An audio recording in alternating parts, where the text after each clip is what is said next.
So আসো আমরা এবার বাফার দ্রবণ প্রস্তুতের একটা সমীকরণ দেখি কিভাবে আমরা এই বাফার দ্রবণ বানাবো তার জন্য একটা সমীকরণ যাকে বলে হ্যান্ডারসন-হাসেলবার্গ ইকুয়েশন। অর্থাৎ এটা এমন একটা সমীকরণ যেই সমীকরণের সাহায্যে কিভাবে বাফার দ্রবণ প্রস্তুত করব সেইটা। আচ্ছা, এখন দেখো বাফার দ্রবণ আমাদের কি, অম্লীয় বাফার দ্রবণ যদি আমরা বানাই, ধর একটা অ্যাসিড, দুর্বল অ্যাসিড, ইথানোয়িক অ্যাসিড আর তার অনুবন্ধী ক্ষারক, এটা নিয়ে একটা বাফার দ্রবণ হলো। তো যদি আমরা এই দুর্বল অ্যাসিডের কথা বলি, সেই দুর্বল অ্যাসিড যেভাবে ভাঙে, যদি এটাকে আমরা আলাদাভাবে একটু দেখাই, এই দুর্বল অ্যাসিডটা যদি এভাবে ভাঙে সেই ক্ষেত্রে আমি যেটা করতে পারি, অ্যাসিড বিয়োজন ধ্রুবক এখানে আনতে পারি। অ্যাসিড বিয়োজন ধ্রুবক কে এ মানে কি, অবশ্যই বিক্রিয়ার প্রোডাক্ট ডিভাইডেড বাই রিঅ্যাক্টেন্ট।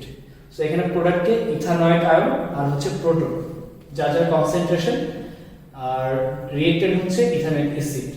সো কে এ মানে অ্যাসিড বিয়োজন ধ্রুবক, যাকে আমি অ্যাসিডের সাম্য ধ্রুবক বলতে পারি, অ্যাসিড বিয়োজন ধ্রুবকের বিক্রিয়ার সাম্য ধ্রুবক। সো প্রোডাক্ট বাই রিঅ্যাক্টেন্ট, প্রোডাক্ট হচ্ছে এই দুইটা আর এটা হচ্ছে রিঅ্যাক্টেন্ট। খেয়াল করে দেখো, আমি ইথানয়েডকে লিখলাম সল্ট আর এটাকে লিখলাম অ্যাসিড। কেন?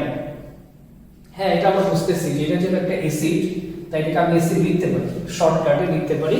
কিন্তু কেন আমি ইথানয়েডকে সল্ট লিখবো, কেন এটা একটু বুঝতে হবে। খেয়াল করে দেখো, ইথানোয়িক অ্যাসিড যখন ডিসোসিয়েট হয় সেটা খুব সামান্য, খুবই সামান্য, 1% এর মতো ভাঙে। সো এখানে ইথানয়েডের পরিমাণটা অনেক কম, কিন্তু বাফার দ্রবণ যেহেতু এটা যেহেতু একটা অ্যাসিড শুধু না, এটা হচ্ছে একটা বাফার দ্রবণ। তো বাফার দ্রবণে আমার এখানে তার অনুবন্ধী ক্ষারক, মানে যেটা শক্তিশালী ক্ষারকের লবণ, সেটা কিন্তু এখানে আছে। সো যেই লবণটা এখানে নিলাম সেটা তো শতভাগ ভাঙবে, যেহেতু এটা 100% ভাঙে, তাহলে এটাও ইথানয়েড আবার এটাও ইথানয়েড। তাহলে এই বাফার দ্রবণে এই ইথানয়েডের ঘনমাত্রা নিশ্চয়ই এটা শুধু এতটুকু না, আরো আছে এখানে। সো এখন আমি যদি বলি 100 যোগ 0.001 সমান, আমি তো এটাকে অ্যাকচুয়ালি 100ই বলতে পারি, কারণ এটার কাছে তো এটা কিছুই না। তাহলে যদি আমরা দেখি যে এখানে ইথানয়েড আয়নের পরিমাণ থেকে অনেক বেশি এটা, কারণ হচ্ছে এটা খুব সামান্য ভাঙে, এটা যা তার খুব সামান্য পরিমাণ যেহেতু ভাঙে, তাই অ্যাসিড থেকে বের হওয়া ইথানয়েড পরিমাণে খুবই কম।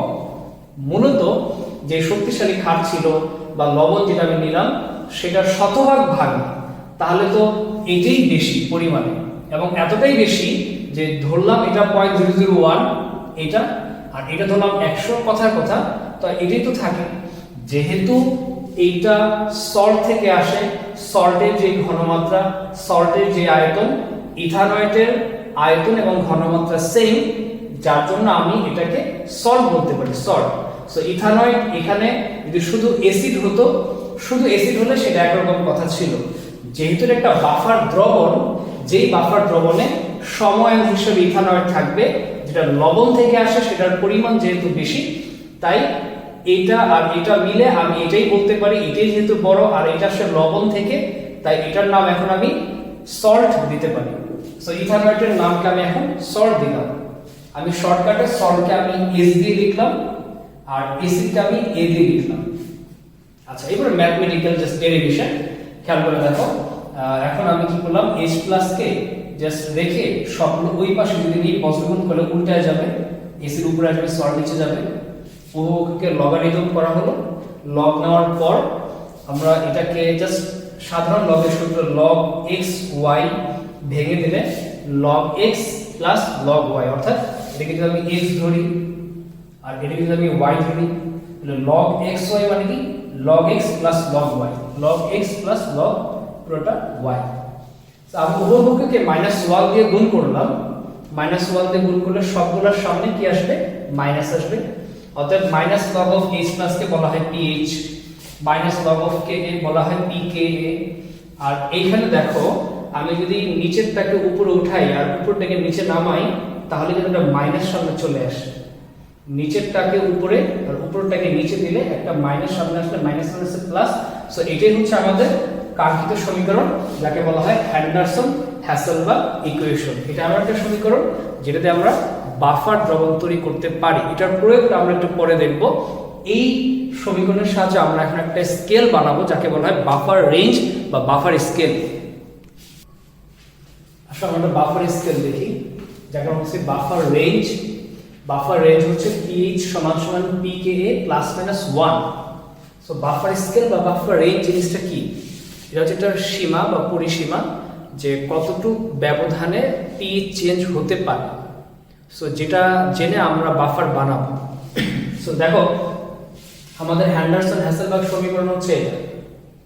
সো এখানে আমরা দেখতেছি যে এই সমীকরণে যদি আমরা লবণের ঘনমাত্রা অ্যাসিডের 10 গুণ বেশি নিই, যে বাফার দ্রবণটা বানাবো সেখানে অ্যাসিডের ঘনমাত্রা যা নেব তার চেয়ে যদি 10 গুণ বেশি নিই লবণের ঘনমাত্রা, তাহলে এটা কি আসে log 10 মানে 1, অর্থাৎ pH সমান pK প্লাস 1। সেই ক্ষেত্রে pH কিন্তু এখানে বড়। সো আমরা যে বাফার দ্রবণটা বানাবো সেটা অবশ্যই এই সীমায় থাকতে হবে, এই সীমার মধ্যে। কেন? কারণ যদি এখানে এই দুটার ব্যবধান একের চেয়ে বেশি হয়ে যায় ওইটা বাফারিং ক্রিয়া হয় না, তেমন ভালো কাজ করে না। যেমন ধরো আমি বুঝিয়ে বলি যে আমি যদি লবণের ঘনমাত্রা খুব বেশি নিই, দ্যাট মিনস কত গুণ বেশি নেব? 10 গুণ। এই কথাটা মনে রাখতে হবে। কত গুণ বেশি? 10 গুণ যদি বেশি নেই, এটা একটা লিমিট, এর চেয়ে বেশি আমি নিব না। যদি আমি 10 গুণের চেয়ে বেশি নেই, লবণের ঘনমাত্রা যদি অ্যাসিডের 10 গুণের চেয়ে বেশি নেই, তাহলে বাফার ক্রিয়া একদমই হবে না। সো এটা যে লাস্ট একটা সীমা সেটা আমরা দেখে নিই যে কিভাবে। এখানে লবণের যদি এই সম্পর্কটা আমরা পাই যেখানে pH সমান pK প্লাস 1, অর্থাৎ এখানে কে বড়? pH এখানে বড়, কারণ pH pK সমান হবে যদি এর সাথে আর 1 যোগ করা হয়। তো এখানে pH বড় pKa থেকে। এর অর্থ কি? এর অর্থ হচ্ছে pH তখনই বড় হয় যখন H+ কম থাকে, মানে অ্যাসিড যখন কম থাকে। আমরা জানি pH মানে কি? মাইনাস লগ অফ H+, অর্থাৎ যত H+ কম তত মাইনাস লগ অফ H+ বেশি, মানে pH বেশি। অর্থাৎ এখানে যেটা আমরা দেখতেছি যে এখানে pH pK থেকে বড় মানে কি? এখানে H+ কম মানে অ্যাসিড কম, তার মানে এখানে লবণ বেশি। অর্থাৎ যদি আমি এভাবে নেই, এই অনুপাতে নেই যেখানে লবণের ঘনমাত্রা অনেক বেশি আর অ্যাসিড খুব কম, 10 গুণ বেশি নিলাম, তাহলে এটা বাফার ক্রিয়া কোন রকমে করবে। কিভাবে আমরা খেয়াল করি, আমি যদি বাইরে থেকে এখানে হাইড্রোক্সাইড অ্যাড করি, বাইরে থেকে হাইড্রোক্সাইড অ্যাড করলে হাইড্রোক্সাইড কি করে? আমরা জানি অ্যাসিড কিভাবে থাকে, অ্যাসিড এইভাবে বিয়োজিত হয় H+ দ্বারা। তো হাইড্রোক্সাইড এসে কি করবে? এই প্রোটনটা ধরবে। এই প্রোটন ধরবে মানে কি? এই প্রোটনকে ধরা বোঝায়। অর্থাৎ বাইরে থেকে হাইড্রোক্সাইড যখন আসবে এই প্রোটন ধরবে মানে এই প্রোটনটাকে ধরবে। তুমি খেয়াল করে দেখো, হাইড্রোক্সাইড যখন প্রোটনটাকে ধরে পানি বানাবে, হাইড্রোক্সাইড যখন প্রোটনটাকে ধরে পানি বানাবে তখন সেই ক্ষেত্রে ইথানয়েড তৈরি হচ্ছে, যেখানে প্রচুর ইথানয়েড উপস্থিত, প্রচুর ইথানয়েড উপস্থিত। এখন এইটা বাম থেকে ডানে যায় মানে ইথানয়েড প্রস্তুত হয়, কিন্তু ইথানয়েড তো বেশি হতে দিবে না, সে তো অপোজ করবে। কারণ এখানে অ্যাসিড কম, ইথানয়েড পরিমাণে অনেক বেশি। অ্যাকর্ডিং টু লা শাতেলিয়ার একটা ঘনমাত্রা যখন বেশি হয় আবারও যদি ইথানয়েড তৈরি হয় সেটাকে বাধা দেয় বা অপোজ করে। সো তুমি খেয়াল করে দেখো, বাইরে থেকে হাইড্রোক্সাইড দিলে সেই প্রোটনটা নিলেই ইথানয়েড তৈরি হবে, যেখানে ইথানয়েড প্রচুর আছে, এখানে 10 গুণ বেশি। সো ইথানয়েড তাকে বাধা দিবে। সো হাইড্রোক্সাইড যদি আমি অ্যাড করি, এই হাইড্রোক্সাইড অ্যাড করলে প্রোটন সহজে সে নিতে পারবে না, কারণ প্রোটন নিলেই ইথানয়েড হয়, আর ইথানয়েড হলে এখানে বাধা দেয় যে আমার এখানে প্রচুর ইথানয়েড আছে, আর লাগবে না, প্রচুর আছে। সো এটা বাফারিং সহজে করতে পারে না। এখন এটা কখন হয়? যদি 10 গুণ বেশি নেই। এখন 10 গুণ বেশি চেয়ে যদি আরো বেশি নাও তাহলে এটা বাফার ক্রিয়েট করবে। আচ্ছা ধরো আমি অ্যাসিড নিলাম 10 গুণ, তো কি হয়? অ্যাসিড যদি 10 গুণ নাও, লবণের 10 গুণ নিলাম অ্যাসিড, সেই ক্ষেত্রে খেয়াল করে দেখো এটা 0.1 হয়, মানে -1। এই ক্ষেত্রে কিন্তু pH ছোট, pKa বড়, তার মানে কি দাঁড়ায়? pH তখনই ছোট হয় যদি অ্যাসিড বেশি হয়। আচ্ছা অ্যাসিড এখানে বেশি, লবণ এখানে একেবারেই কম। সো আমি যদি এখানে H+ অ্যাড করি, এই জায়গায় H+ যদি এখানে অ্যাড করা হয় তাহলে সে এখানে যুক্ত হইতে চাবে H+টা যেটা আমি অ্যাড করলাম এখানে যুক্ত হয়ে পিছনে আসতে চাবে। কিন্তু খেয়াল করে দেখো প্রচুর অ্যাসিড এখানে একদম ভরা, হ্যাঁ, তো এখানে সে আর কনজিউম করতে চাচ্ছে না, সে নতুন করে আর অ্যাসিড হতে চাচ্ছে না, কারণ এখানে প্রচুর আছে। সো লাস্ট সার্কেলের নীতি অনুযায়ী নতুন করে এখানে আসতে দিবে না, কেন এটার ঘনমাত্রা অলরেডি বেশি, আর হইতে দেবে না, বাধা দেয়, অপোজ করে। তো তুমি যদি এখানে অ্যাসিড দাও, বাইরে থেকে সামান্য অ্যাসিড দাও, সেটা পিছনে আসতে চায় না, কারণ এখানে অনেক বেশি অ্যাসিড নিয়ে গেছো। সো দুইটা ঘটনা ঘটতে পারে, যদি লবণ অনেক বেশি নাও সেই ক্ষেত্রে হাইড্রোক্সাইড যদি অ্যাড করা হয়, সে প্রোটন ধরে পানি বানাতে চাবে, কিন্তু প্রোটন যখন ধরবে তখন সে ভেঙে যখন ইথানয়েড হবে, ইথানয়েড হইতে দিবে না। সো H+ এখান থেকে সরাতে দিবে না, সো যার কারণে পিএইচ চেঞ্জ হয়ে যায়। আবার যদি আমি এখানে প্রচুর অ্যাসিড বেশি নেই লবণ থেকে, তাহলে কি সমস্যা, আমি যদি বাইরে থেকে অ্যাসিড দেই, সেই অ্যাসিড নিয়ে যুক্ত হয়ে পিছনে আসতে পারবে, এখানে প্রচুর অ্যাসিড। অর্থাৎ ব্যাপারটা আমি এভাবে দেখাই, ধরো এখানে প্রচুর, এখানে পানি এটা উপরে, এখন আমি খেয়াল করো এইটা এখানে যেতে চাচ্ছে না, অর্থাৎ পানি কিন্তু উপর থেকে আসতে পারে কিন্তু নিচ থেকে উপরে যাবে না।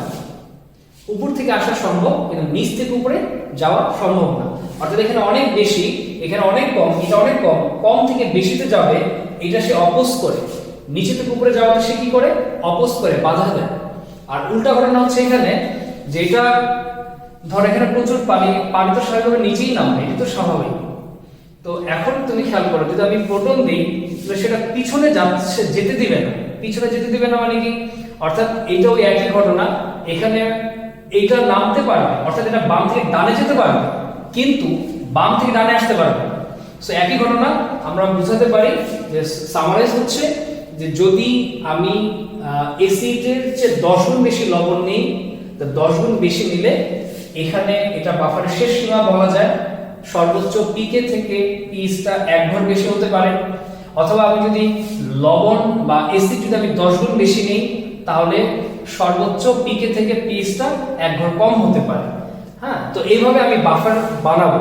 খেয়াল রাখতে হবে বাফার বানানোর সময় আমার পিএইচ এবং পিকের ব্যবধান যেন কম হয়। যদি ব্যবধান খুব বেশি হয়ে যায় তাহলে ওটা কি হবে না, বাফার হবে না। সো হ্যান্ডারসন-হাসেলবাগ সমীকরণের বেস্ট একটা অ্যাপ্লিকেশন হচ্ছে আমি বাফার কিভাবে বানাবো। অ্যাপ্লিকেশনটা কি, বড় একটা অ্যাপ্লিকেশন হচ্ছে এই সমীকরণের সাহায্যে আমি বাফার কিভাবে বানাবো সেটা আমাকে জানাই দিবে। ধরো আমি ইথানোয়িক অ্যাসিড এবং লবণ দিয়ে একটা বাফার বানাবো, সো আমি কি অনুপাতে নিব সেটা আমার এই সমীকরণ জানাই দিবে। সো এই ইম্পর্টেন্ট, এই অনুপাতটা খেয়াল করো, রেশিওটা খুব ইম্পর্টেন্ট। আমার রেশিওটা এমন হতে হবে যাতে সর্বোচ্চ পিএইচ এর মান পিকে থেকে 1 বেশি হতে পারে, অথবা পিএইচ এর মান পিকে থেকে 1 কম হতে পারে। যদি এর চেয়ে বেশি ব্যবধান হয় ওটা বাফারকে ঠিকমতো করবে না। আচ্ছা, এখন তুমি খেয়াল করো এখানে সবচেয়ে ভালো বাফার তাহলে কোনটা, বেস্ট বাফার কোনটা হবে। সো বেস্ট বাফার হবে যদি আমি এমন করি যে এখানে সমান সমান যদি নিই, অর্থাৎ লবণ এবং খেয়াল করে দেখো, আমি যদি এখানে সমান সমান নেই, এখানে x কাটাকাটি গেলে 1 থাকে, আমরা জানি log 1 মানে 0। সো এই ক্ষেত্রে এটা কি সমান, যখন সমান ওটা বেস্ট বাফার। অর্থাৎ আমি যদি এখানে সমান সমান করে নিই, এখানেও যা ওখানেও তা, আমি যদি সমান সমান করে নিই তাহলে এখানে কিন্তু কোনো পটেনশিয়াল কাজ করবে না যে এখানে বেশি বা কম, সে তারা সমান সমান ভাবে থাকবে। আমি যদি একটা প্রোটন বাইরে থেকে দিই সে অবশ্যই যুক্ত এখানে যেতে পারে, আমি যদি হাইড্রোক্সাইড দিই সে যখন প্রোটন টান দিবে এটা বাম থেকে ডান যেতে পারবে। সো যখন সমান সমান নেওয়া হয়, যখন এটা সমান হয় ওটা হলো বেস্ট বাফার। সো আমরা দেখি বাফার ক্ষমতা বা buffer capacity or buffer index. সংজ্ঞাটা আমরা এভাবে ম্যাথমেটিক্যালি লিখতে পারি, বাফার ক্ষমতা মানে হচ্ছে প্রতি লিটার বাফার দ্রবণে মিশ্রিত অ্যাসিড বা ক্ষারের মোল সংখ্যা ডিভাইডেড বাই পিএইচ মানের পরিবর্তন। যেমন ধর আমি একটু ম্যাথমেটিক্যালি বুঝাচ্ছি, যেমন ধর এটা একটা বাফার দ্রবণ B1 মানে বাফার দ্রবণ 1, যেখানে 1 লিটার আমি নিলাম বাফার দ্রবণ। আবার এটা আরেকটা বাফার দ্রবণ B2 1 লিটার, দুইটারই ধরো পিএইচ আমি সেম রাখলাম, একটার পিএইচ 4.5, ওটারও পিএইচ 4.5। আচ্ছা, এখন আমি ধরো এই 1 লিটার বাফার দ্রবণে x মোল, যে কোনো একটা সামান্য পরিমাণ ধরে নিলাম x মোল, অ্যাসিড সবল অ্যাসিড আমি এখানে দিব। সো একই ঘটনা এখানেও দিব। দেখলাম যে এখানে পিএইচ চেঞ্জ খেয়াল করো 4.5 থেকে 4.4 হলো। সো ডিফারেন্স কত? 0.1। আচ্ছা, তাহলে এখানে আমি বাফার ক্ষমতা বের করে ফেলি যে যেটা আমি অ্যাড করলাম যত মোল সেটা x উপরে থাকবে প্রতি লিটার বাফার দ্রবণে অ্যাসিড বা ক্ষারের মোল সংখ্যা সেটা হলো x। আর পিএইচ মানের পরিবর্তন কত থেকে কত হয়? এত। মানের পরিবর্তন কত? 0.1। সো এটা নিচে। ঠিক একই ভাবে আমরা এখানেও দেখলাম যে x মোল অ্যাসিড দেওয়ার পর এটা 4.5 থেকে হয়ে গেল 4.2। সো এখন এটার মধ্যে ডিফারেন্সটা কত? 0.3। তাহলে একই ভাবে এটা B2 বিটা 2 আমরা যদি বের করি বাফার ক্ষমতা, এটা x mole divide by 0.3। Definitely তুমি দেখবা যে এটা অবশ্যই এটা থেকে বড় হবে, অবশ্যই এটা থেকে এটা বড়। তার মানে এটার বাফার ক্ষমতা ভালো। সো যত এই মানটা বড় হবে তত, অর্থাৎ বাফার চেইন যত কম হবে সেই হিসেবে এটা তত ভালো বাফার। অর্থাৎ বেস্ট বাফার আমরা এখানে দেখলাম pH = pKa। সো এই ক্ষেত্রে মেইন ব্যাপারটা হচ্ছে যে যদি আমি অ্যাসিড এবং ক্ষার, অ্যাসিড বা তার অনুবন্ধী ক্ষার যদি সমান সমান নেই তাহলে যে কোনো দিকেই সে যেতে পারে। অ্যাসিড দিলে বা ক্ষার দিলে যেখানে গেলে প্রশমিত হয় এটা করাটা সহজ। কিন্তু আমি যদি সেখানে অ্যাসিড বা ক্ষারকের অনুপাতটা অনেক বড় ব্যবধানে নেই সেক্ষেত্রে কোনো একটা দিকে যাবে, আরেক দিকে সেটা যাবে না। সেটা হলো বাফার ক্ষমতা, যেখানে আমরা তুলনা করতে পারি কোন বাফার শক্তিশালী।